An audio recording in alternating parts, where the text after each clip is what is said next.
Are you ready to uplevel your sales game? Well, here is a gift for you. It is the Mastering the Sales Conversation mini training. This training gives you my proven step-by-step approach to sales so that you can go from that overwhelmed and intimidated approach that you have to sales to feeling confident and leading a conversation so that you easily guide somebody to hiring you. You can get it right now by going to yoursalesmaven.com/mastering. This is my gift to you. Go grab it now.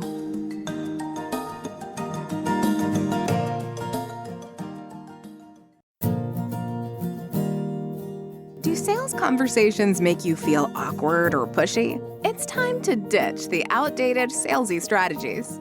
Your guide, Nikki will show you how to combine kindness with selling skills to meet your prospects where they are, and in the process, how to uplevel your influence and income. Learn how to earn business easily and effortlessly. Here's Nikki. Welcome, and thank you for listening to the Sales Maven Show. I'm your host, Nikki Rausch. I'm your own personal sales maven here to offer you tips and strategies and techniques to master your sales conversation. The focus of today's episode is avoiding assumptions and how assigning motive to your prospects and clients harm your success in sales. So this is one of those things I have seen firsthand. I've been on the side of actually the person making assumptions. I've been on the reverse side of people making assumptions when I'm in the position of being the client or the prospect, and how it can really derail even the most promising sales opportunities. So in today's episode, we're going to talk about why it's crucial to avoid these common pitfalls. I'm going to share some stories of my own experience and client stories, and leave you with some actionable strategies to help you build stronger, more trusting relationships with your prospects and clients. So let's get started. This episode is something that has been in the works for quite some time. I had the first awareness that I knew I was going to record this topic and share about it when I was on the receiving end of somebody making some assumptions that were, in fact, 100% inaccurate about my motives and assigning motive to a question that I asked. Now, I've let some time pass before I actually recorded the episode because it was a pretty heated experience and it caused a huge breakdown in relationships. And since then, because it's been in my mind, this idea of how we tend to assign motive to other people.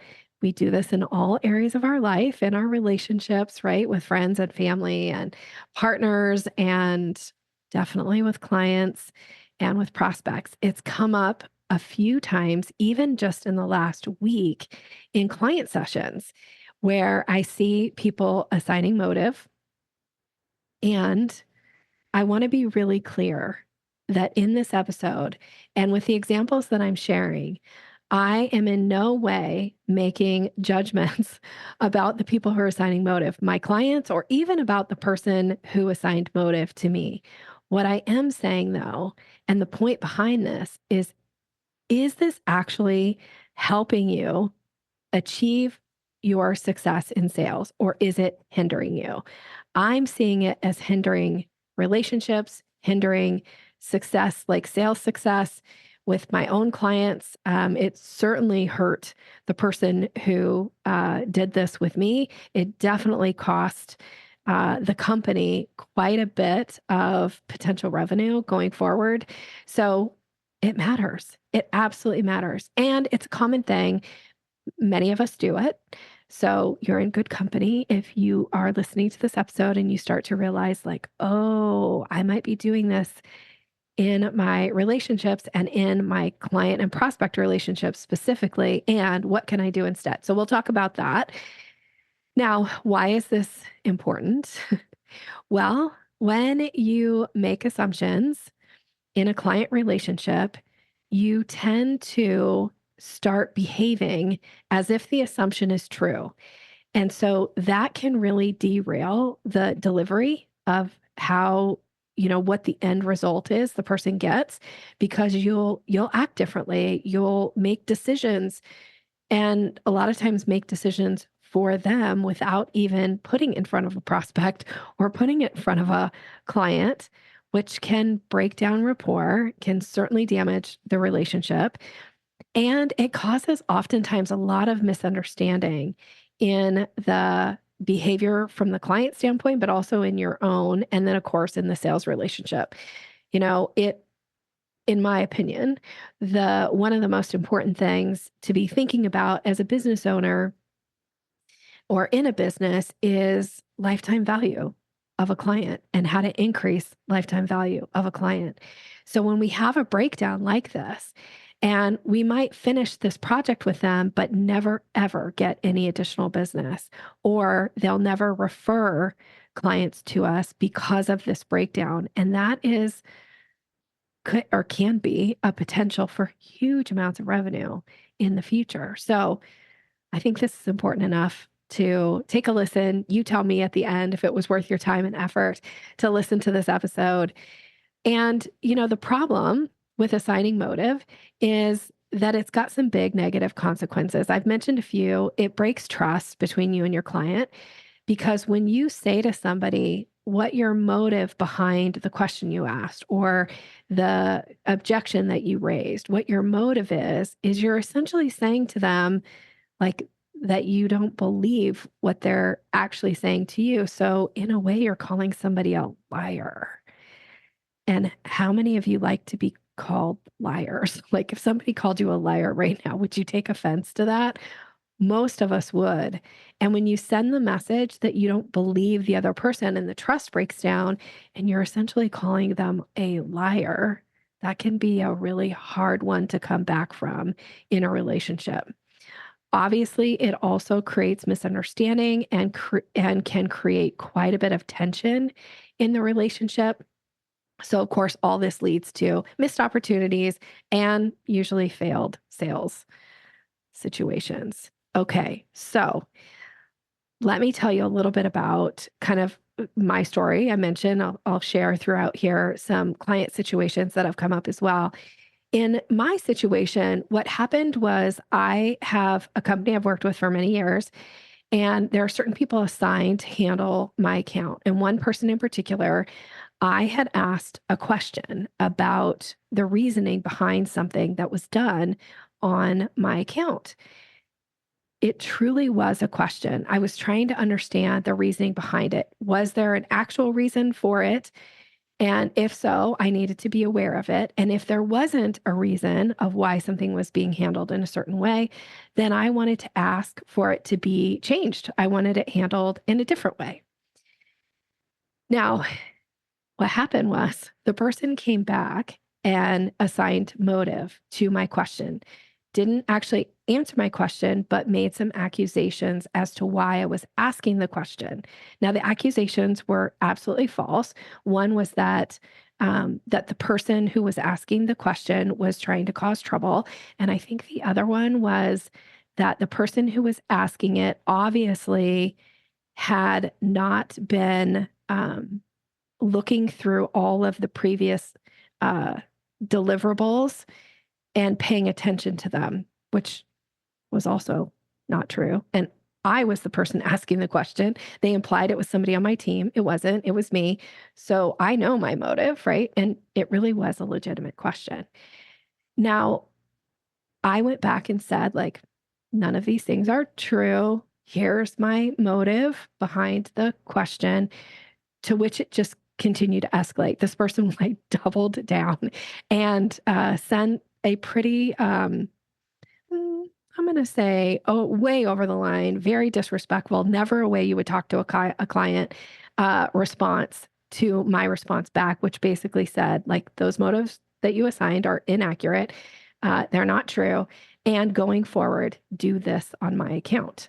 And so again, double down. Now, what did it result in? It resulted in a huge blow up. The owner of the company had to get involved. They were trying to like smooth things over with me because it really was an inappropriate response. The person was immediately removed from my account. I don't know if it cost them their job or not. That certainly wasn't kind of where I was going with it, but would have been justified based on I mean, I wouldn't let anybody on my team talk to a client like that. But here's the thing is what it really did is it really broke trust between me and the company, not just me and the person, but me and the company because of the way it ultimately was handled. Now, I am somebody who I shout from the rooftops to my clients, to my friends, to my colleagues about people who I have good experiences with. I make referrals often. So what is this ultimately going to do? The referrals from me will never happen again because I wouldn't trust sending somebody who I know and like to a company that would have somebody on their team that would behave like this. So that's potential revenue right there. Also, given the opportunity to move to some other business, like if there's ever an incentive for me to go away, like I'll go because the trust, the loyalty, hard to keep that going when you're treated in a certain way, right? So can cost like huge amounts of potential revenue going forward. And this is a company that makes quite a bit of money off of me every year. So not a good look. And it all came down to this idea of assigning motive. And the person was actually inaccurate. Now, if the person had called me out on my motive and they had been right, I would have acknowledged it. But even if I didn't acknowledge it, it still wouldn't have helped the relationship. So, what was there to gain by doing it? Nothing. What was there to lose? Everything. So, when I'm talking about this idea of assigning motive, I would really challenge you to ask yourself, like, what is there to gain? Because sometimes people think that what is to gain is to be right. Now, I'm somebody who likes to be right. I can sometimes struggle with this in my life, in my personal relationships, not so much in business. I think because I've learned this lesson enough times. I don't need to be right in business relationships. And honestly, the older I get, the less I need to be right in my personal relationships. Um, but who wins? Like, who really wins when you're just trying to be right? Like, does the other person walk away and feel good about the relationship because you were right?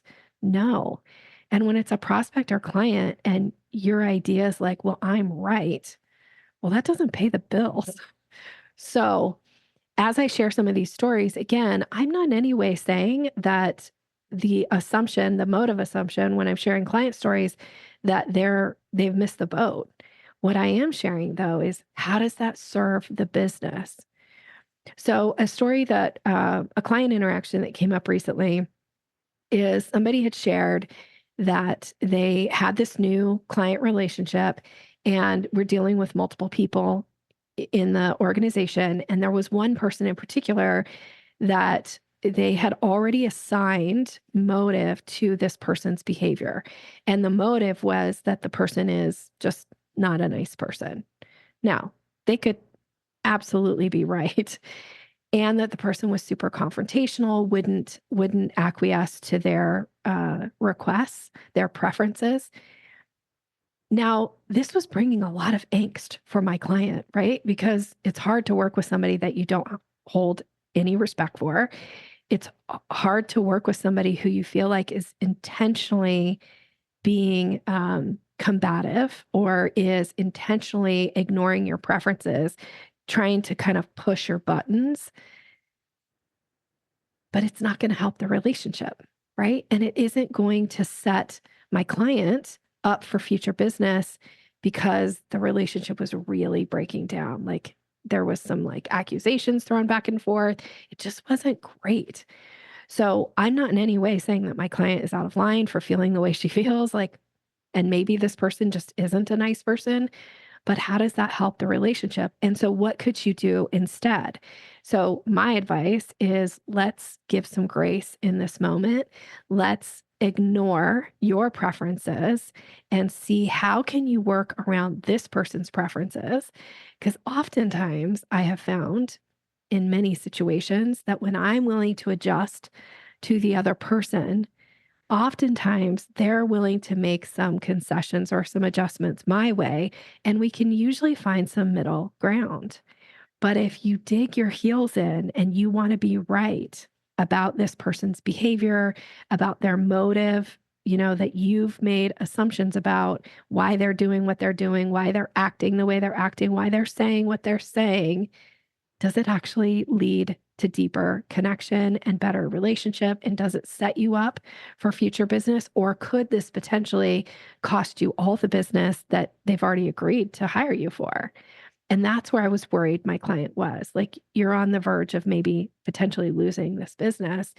And hey, it's your business. So if you're totally okay not having the business, like, fine, walk away. Like, it's your choice.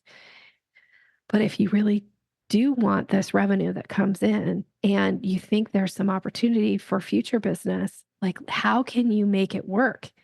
What's your ultimate outcome? The ultimate outcome is to deliver at a really high level, delight your clients so that they will shout from the rooftops how amazing you are. And hopefully that will spur additional business with them and possibly recommendations and or testimonials, reviews, all of the good things that happen when you deliver at a high level. And that is how you earn repeat business. This is how you increase client value, lifetime value. All of these things are super important. So let's talk about some common triggers to be aware of when you're tempted to assign motive.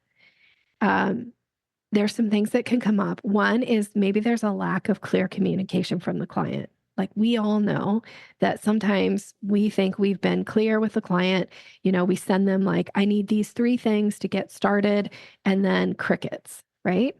And so you assign motive often. I hear this over and over again where they're like, oh, they just don't value my work, so they're not taking action on it. It's like, well, or could we approach it as if maybe they didn't see the first message or they saw it and they were busy with something else and they forgot? Like, what if we gave them some grace here and asked them for the information again?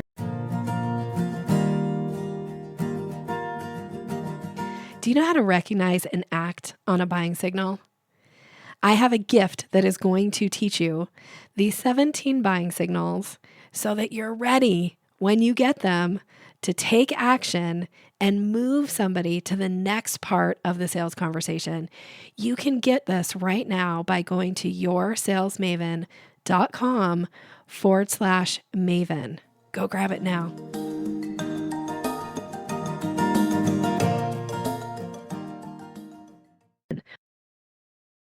So when there's a lack of clear communication from the client, maybe we just need to ask, how can we make it easier for them to get me the information that I've requested? Or how can we make it easier for them to be more clear in their communication?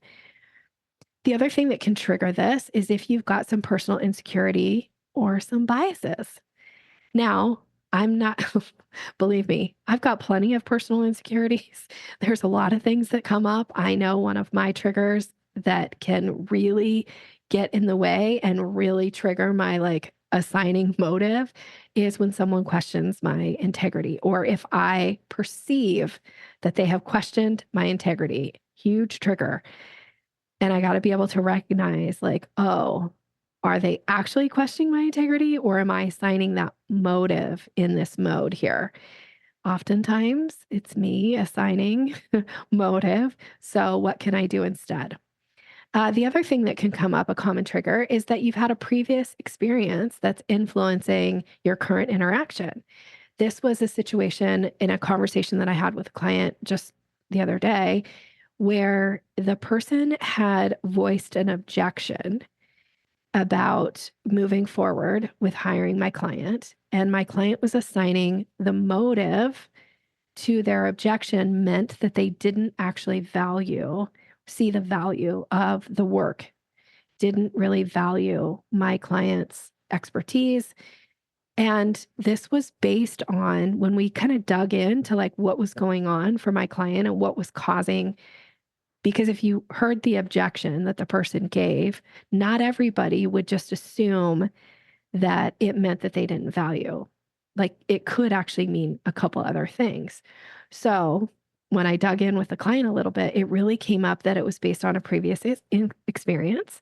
That's common, right? We make decisions based on things that we've had experiences in the past. This person did this And this ultimately was their motive. So now when somebody else does something similar, I'm going to assign that same motive because you've got some experience with it. It totally makes sense.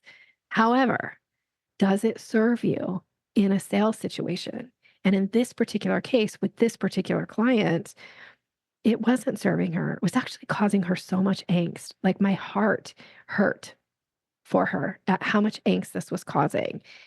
And when I, gave her this idea of like, okay, so if you're assigning motive, what if we took their objection at face value and we looked at it from a different perspective and was willing to address it at face value of what they actually objected to instead of assigning the motive that they didn't value you? What if we tried to offer a solution to their very clear objection? What would happen then?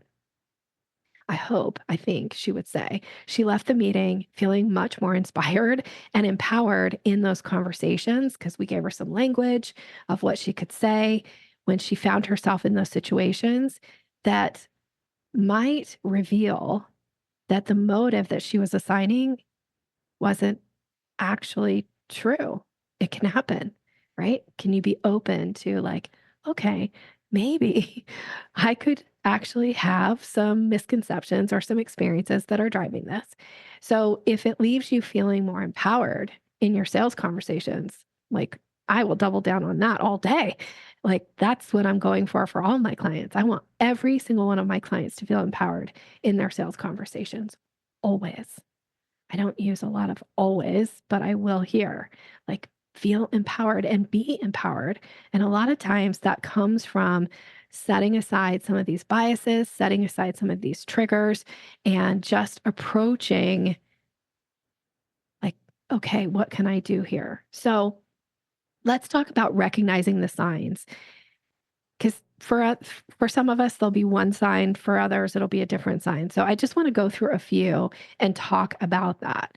So first is, do you've got some internal dialogue going on? If you catch yourself and you can hear that internal dialogue of like, oh, they're saying this, but I know that they actually mean that.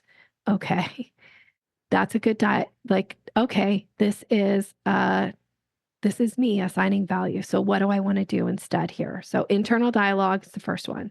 An emotional reaction. If you're feeling frustrated, if you're irritated, or if you're feeling defensive, that is a really common, like, those are common emotions that will cause us to assign motive. So, when you're interacting with somebody, specifically client or prospect, and you feel yourself feeling frustrated, irritated, or defensive, it's time to check in and ask, what motive are you assigning here?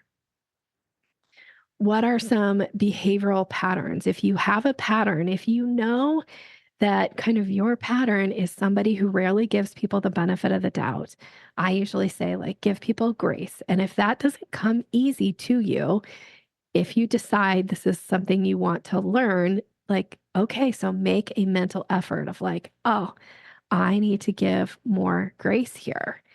I actually caught myself with this the other day, actually interacting with my husband. He made a mistake about something, and it wasn't that big of a deal. It was a mistake.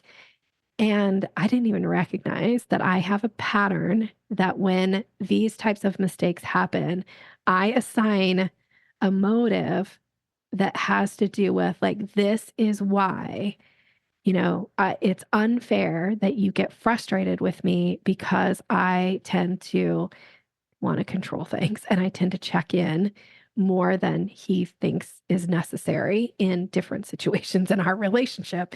And so I started to go down this like spiral of this like behavioral pattern of assigning motive that then justifies me being able to check in more often. And he called me out on it. And I was like, as soon as he said it, I was like, oh my gosh, yep, 100%. This is a behavioral pattern and it's on me to change it. It's not his responsibility, it's mine. It's not serving our relationship. So I got to do something different. So if you know there's some tendency that you might have around a behavioral pattern, catch it, check in, decide if it's time to do something different. If you're assigning motive and if it's not helping the relationship. It's not moving you in the direction to the ultimate outcome that you want. It's time to change. The last one is maybe seek feedback from colleagues and mentors. Now, I would suggest here that you be really clear that you're looking for constructive feedback, and maybe you're even asking them if what their take on it is without you telling them what your take on it is, and or be specific about the type of person that you would ask, right? Like I definitely have certain people in my life that I can ask for constructive feedback and they will just tear me apart. So I'm not going to ask them. I have other people. I have one friend in particular, I would say, like, I could call her and say, like, I just murdered somebody and I'm not sure what to do about it. And she'd be like, girl, I've got my shovel. I'm coming over. Like, doesn't matter what I say or do. Like, I'm always the hero, which I love her because she always makes me feel really good about myself. But it's like, I can do no wrong in her eyes. So she's not the great one to ask for feedback here. I need to ask somebody who will be constructive, who will be kind, but who will say it like it is. So whether it's my coach or whether it's a friend that I know that is going to give it to me straight. And that's what I would say for you is who is the right person for you to ask for feedback on it. All of these things will help you recognize your signs. And then once you do recognize the sign, what can you do with that self awareness? What are some things that you can do to help yourself be better in these situations? First is manage your internal state of mind. This is something that comes up a lot. I talk with clients a lot about it. I actually teach it in The Power of the First Impression. I talk about state management and the importance of doing something before you go into a conversation, especially with somebody who triggers you, having some kind of a ritual or something that gets you in the right state of mind and allows for you to be kind of protective, like really focused in this particular interaction without bringing all your other kind of, bringing the kitchen sink and all the other junk that's going on in your life into that meeting. So managing your internal state is super important. I use the NLP mandala. This is something I teach in The Power of the First Impression. I know many of my clients use the NLP mandala to manage their state, but that is going to give you a really good chance of success in those client interactions to keep you really focused in the conversation. The other thing is, can you practice some empathy and or grace? I think that's always important. When you're not sure about something or when you want to assign motive, pause and ask a question. Ask yourself the question first. Like I'm going to say, seek clarification. That's actually on here as well. But sometimes you need to ask your own question of yourself, like what is my trigger here? Why am I feeling frustrated or why am I feeling irritated or why am I feeling defensive? Is this am I assigning a motive here or do I have a legitimate like reason to behave in this way? And then seek clarification from the prospect or the client. So ask a clarifying question. So for instance, you might say, can you share more about what's on your mind regarding, what you just said? Or would you be willing to expand on what you just said? Or I'm not sure what prompted that question from you. So somebody asks you a question and you're not sure, like, oh, I feel judged just by the question they asked. Would you be willing to share what prompted that question? These are all really useful things to have in your back pocket and be able to like bring out into a conversation. And then the last thing from a self-awareness and exercise is practice active listening. Be really present in the moment. The way I am present in sales conversations is that I do something to manage my internal state before I go into the meetings. So that's for me the NLP mandala, but active listening means I'm not paying attention just enough to respond. I'm actually paying attention to what somebody's saying. I'm listening to what they're saying, and I'm not trying to formulate my response. I'm not planning my response while I'm listening. This can be hard to do. If you're planning your response while you're listening to something that somebody's saying to you, you're actually in what's known as conversational listening, listening just enough so you can respond. That's not the best thing in sales. Active listening. I actually teach active listening as well. It's so important to pay attention and set aside your response. And like your response is going to be there. You're going to have your response. You don't need to plan it while the person is talking. Like it will come. Trust that.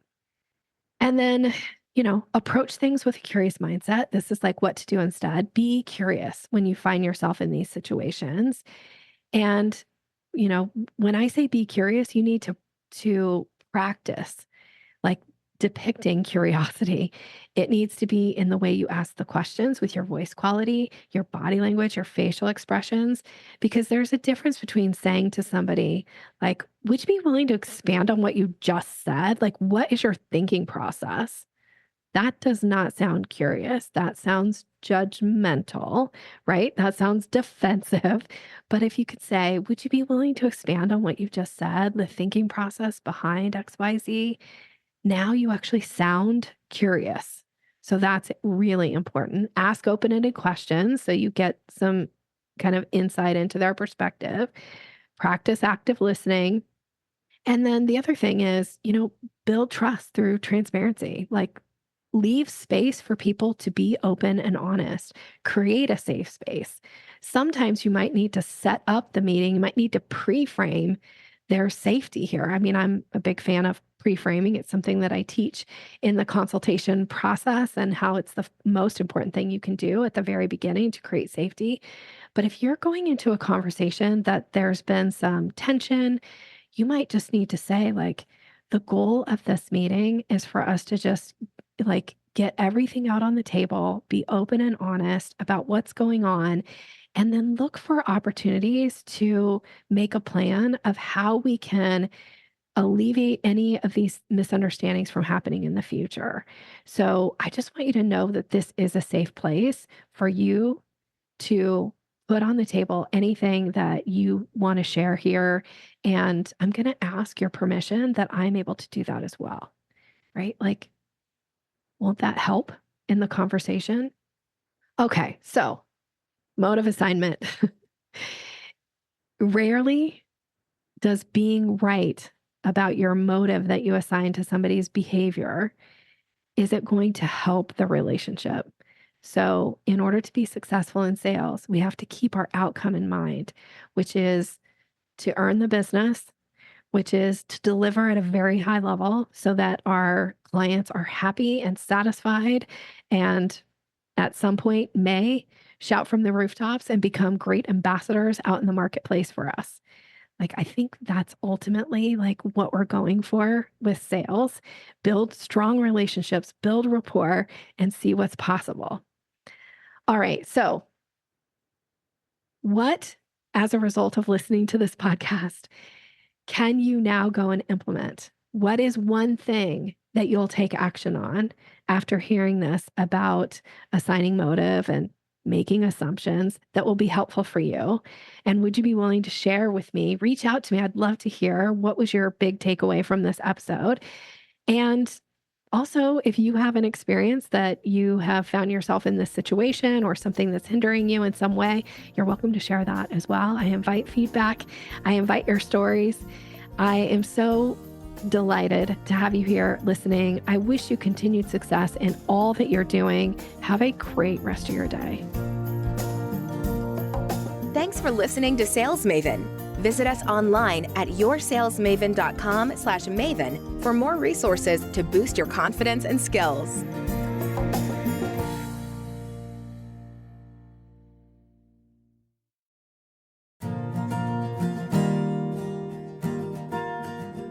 Are you ready to increase your confidence in your sales conversations? I have a gift for you that is going to show you exactly how to do that. It is my Closing the Sale ebook. It's all about leveling up your confidence, giving you language to use, how to seamlessly move somebody through the sales process. And you can get it right now by going to yoursalesmaven.com/Maven. Go grab it.